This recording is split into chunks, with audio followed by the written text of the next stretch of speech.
Hello, this is Joe Campmeyer, and this is my Module 9 case study.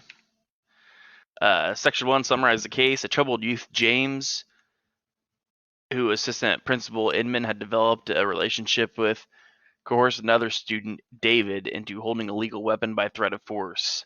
The handoff was witnessed by a faculty member and reported to Mr. Inman. Mr. Inman called both boys to his office along with the school resource officer. David was caught with the weapon, and James admitted to forcing David to hold it. The officer arrested both boys as they were both in violation of district policy. Mr. Edmond made a decision to file paperwork on David as he was forced to participate in the crime, not to file paperwork on David as he was forced to commit the crime.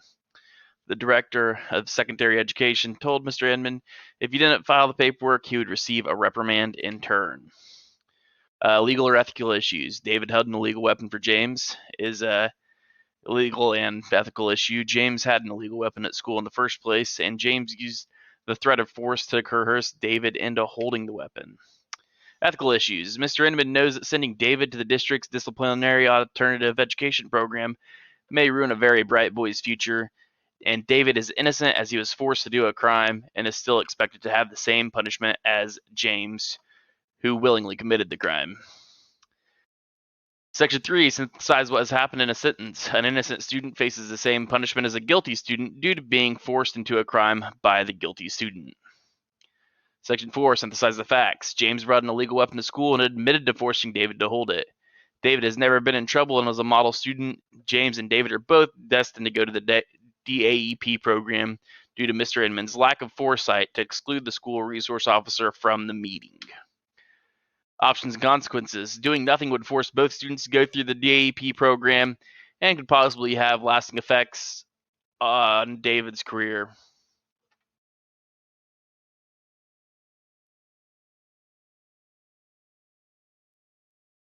Both students would be expelled.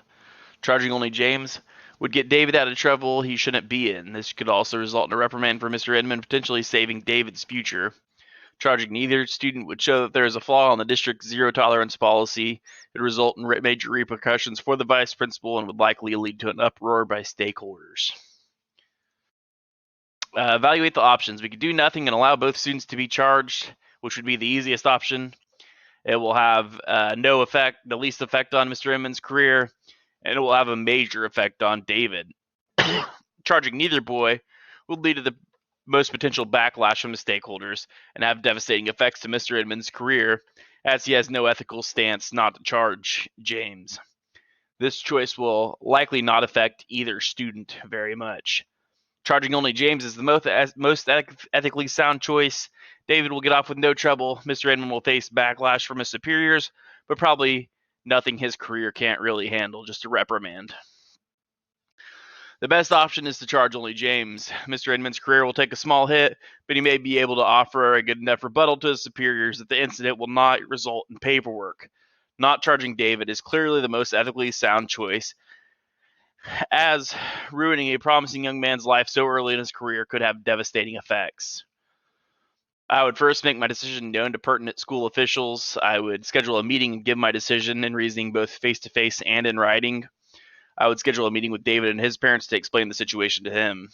After David's situation was taken care of, I would consult the school officer and school administration to see if there's any way to avoid charging James while still sending him to the DAEP program. James was in the wrong, but he had been making progress and had not used the weapon at school.